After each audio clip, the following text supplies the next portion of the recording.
Commish Radio Show. Back again for another Saturday. A beautiful Saturday. Any day that you are above ground is a beautiful day. And I am relishing and cherishing this day because this is the 57th year of life for me. I'd like to thank all of those that wish me well through social media, through Instagram, where you can catch me as Ed Gray 1906, Twitter, Ed Gray 1906, and obviously where you're watching right now on Facebook Live. So thank you very much for that. As you know, we are in the middle of a campaign season. Campaign season has started this past Thanksgiving, if you will. After everything got settled during the last campaign, we started thinking about the spring campaign. We have several candidates that are running for mayor of Dallas. They'll be here today. We have one of them with us today, Mr. Scott Griggs from Oak Cliff, Texas. That's my hood.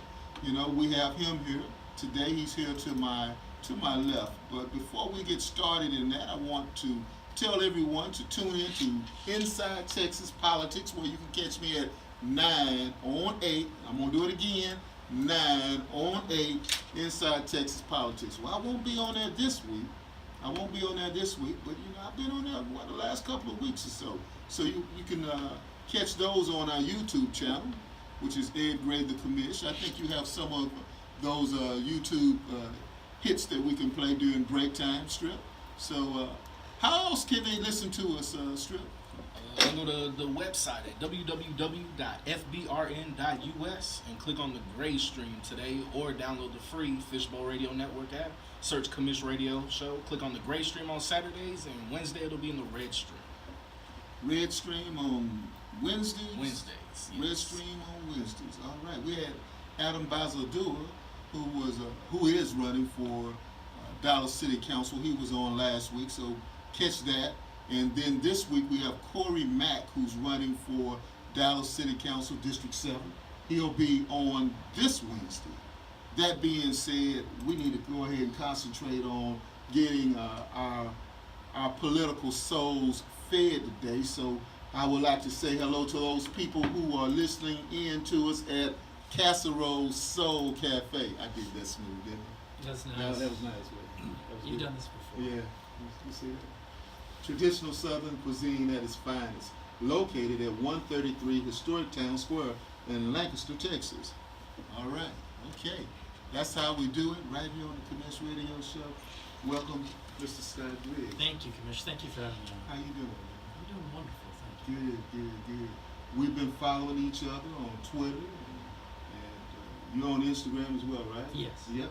And you know, you were running for mayor. So tell us about yourself. This is your first time here. Yes, this is my first time on the show. What do you think about the show? I love it. This is a beautiful place. You see all the cameras and everything we have around here. It's You ever fantastic. seen so many cameras for radio? Not a radio show. I've never seen this many cameras for a radio show. I'm thinking about coming here. I brought you a gift. What'd you bring? I brought you something from my house. What'd you get? From my backyard. From your backyard? What'd you get? I brought you some eggs. Eggs. Wait a minute. Hold on. Now that explains it. Let me open this up. Eggs. Now. That's for my beautiful girls in the backyard. What? Your beautiful girls in the backyard. Huh? And this is vanilla. Okay, this is what you just got. We reuse. But these eggs are from this morning from my backyard chickens. From your backyard chicken. To you, then hopefully tomorrow you can make a great omelet. I'm going to go ahead and use this. You know, that I'm going to go ahead and use this. So great. so on Facebook, you have like chickens on your. Oh yes, yeah, a lot of pictures of chickens. I was wondering about that because you know you go on people's Facebook page. Thank you, I appreciate that. No one's ever brought me eggs. I will say that. And they're going to be the best omelet tomorrow. Okay. You know, real eggs. You open them up, they are orange. Okay. Orange yolks. Orange. You're going to have a wonderful Sunday. It's going to be sunnier than ever tomorrow. Okay, good. And you gonna tell me more about the chickens and the eggs. Which came first, chicken or the egg? I don't know, probably my appetite. Then after that, you need some chickens and eggs Okay. to take care of it. All right. Appreciate that. Tell us who you are. Well, I'm Scott Griggs. I'm currently on the Dallas City Council, where I've served now for 8 years. I represented District 3, which is the southwest corner of the city of Dallas, for 2 years. And then for the last 6 years, I've represented District 1. And why I'm running to be mayor of the city of Dallas is Dallas needs a new kind of mayor. And from talking to people and working with everyone throughout the city for the last 8 years, I have more faith than ever in the people of the city of Dallas. I know working together, there's not a challenge that we can't meet, an opportunity we can't seize, a problem we can't solve. And so that's why I'm running to be the next mayor for the city of Dallas. And you from Dallas? Yes, lifelong Dallasite. I grew up in North Dallas, and then went off to school at Texas A&M, then to law school in Austin at UT, then came back and I lived in Uptown, and I was fortunate enough to bring back at the time my girlfriend from college, who later became my fiance and then my wife. And then 17 years ago, we moved to Oak Cliff. We've been there a great 17 years, and then we've had 3 wonderful children. Now, you said Texas A&M and Texas. Yes. Do you know what the best thing about that is? Okay, what's the best thing? My team always won. That's true, because I was going to ask you, which one do you root for? Well, my team always won. Get so out it of worked it. out. So what kind of clothes you wear? Do you wear Texas? Do you wear Texas A&M? I've got both. They are both great schools. So now Texas should be- both great schools, both hit you up for money. Of course, both schools always hit you up for money. By email, by mail, by phone. They should really be candidates for both. They should be. They should be. Now you are a lawyer, correct? Correct. Okay. What type of lawyer? Patents and trademarks. Now what does that mean for those people who are listening in? That means inventions. People come up with an idea to make the world better, and I help them get a patent from the U.S. government. So then they can monetize their idea and turn it into money. And help out with trademarks. Trademarks are brand names. The group you just promoted, or right here, this 365 Organic Brand Yogurt, those are brand names, so help people with trademarks, which are brand names. Yeah, you've been doing it for how long? How long have I been? I've been an attorney for about 18 years. Now, what made you decide to get into politics? I was always very active in my neighborhood after I moved to Oak Cliff. Maybe it's just something in Oak Cliff.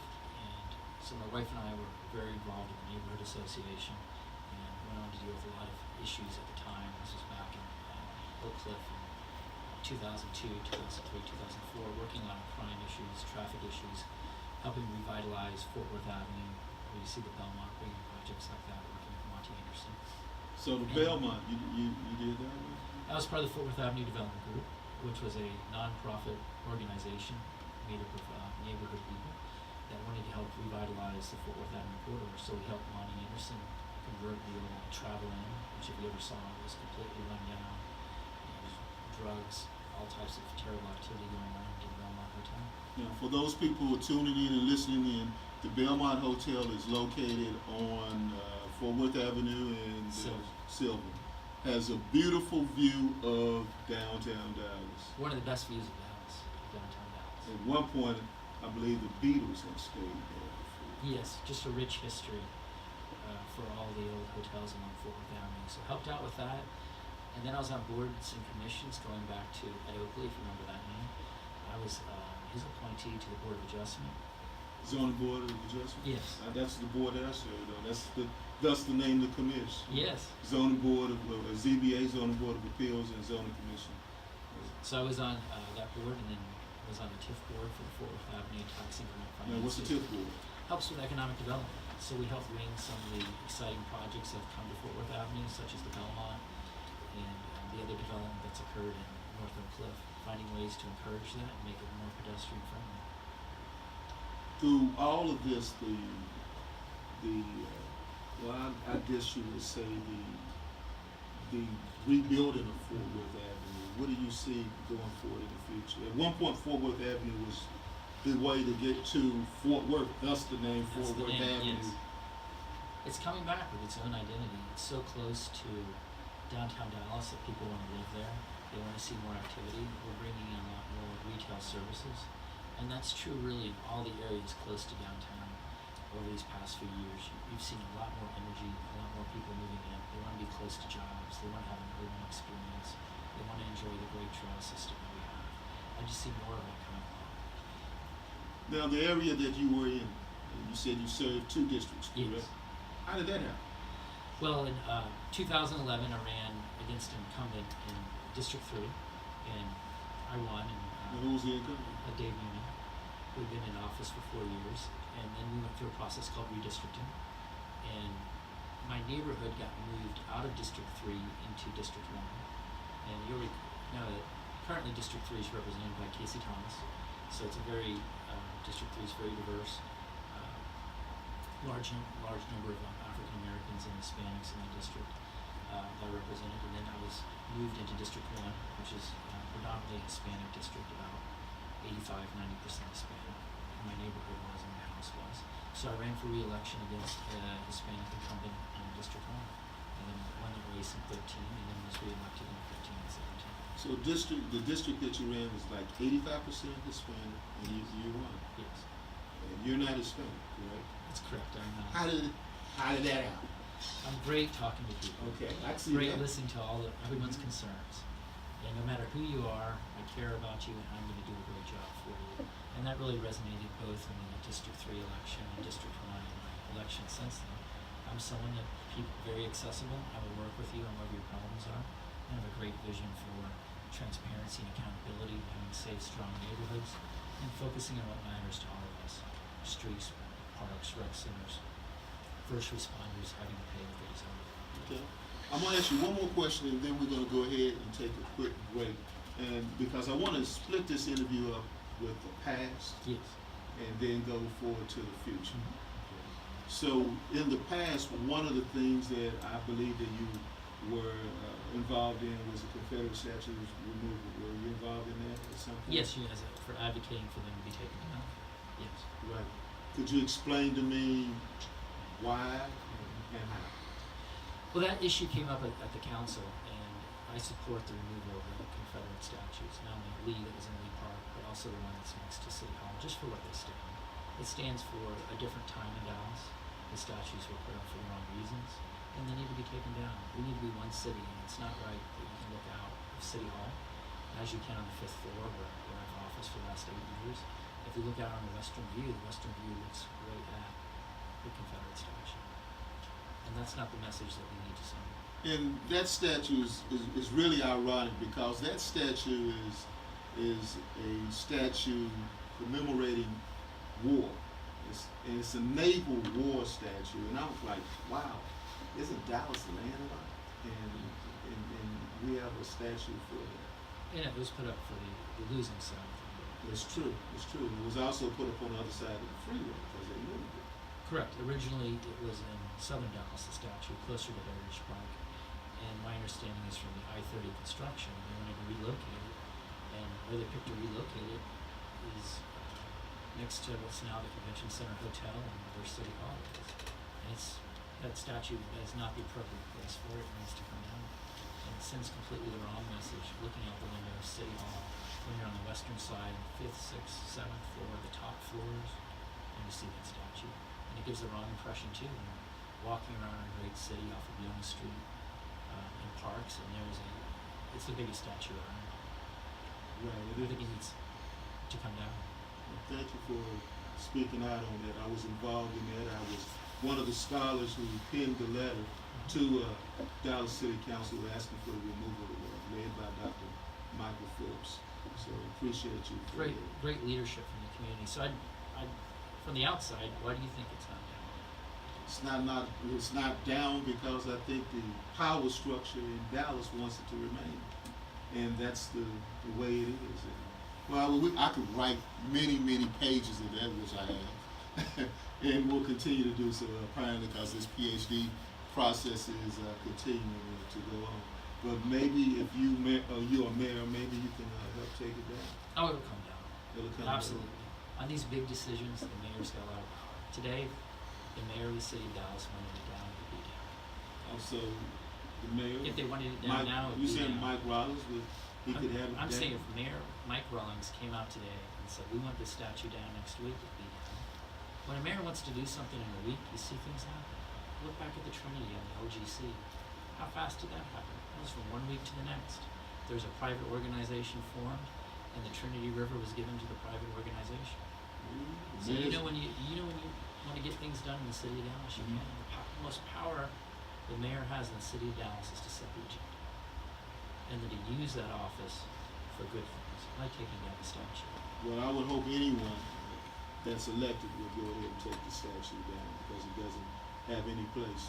And speaking of something that doesn't have any place, in Virginia, right now, the governor of Virginia, which is Ralph Northam, doesn't have any place to be in the governor's mansion. So I'm encouraging everyone that's in Virginia right now. A lot of my relatives in Virginia, Nelson County, Virginia, Appomattox County, Virginia, all over Virginia, go ahead and turn it in and tell Ralph he needs to go. We need to turn him out. We will be right back after this break. All right? Hey, you know, whenever I want good Cajun food, I go to Thibodeau's, located at 107 North Cedar Ridge in Duncanville, Texas. They're really hot, just like the Commish Radio Show and Thibodeau's. Hot as this gumbo. We will see you later at Thibodeau's.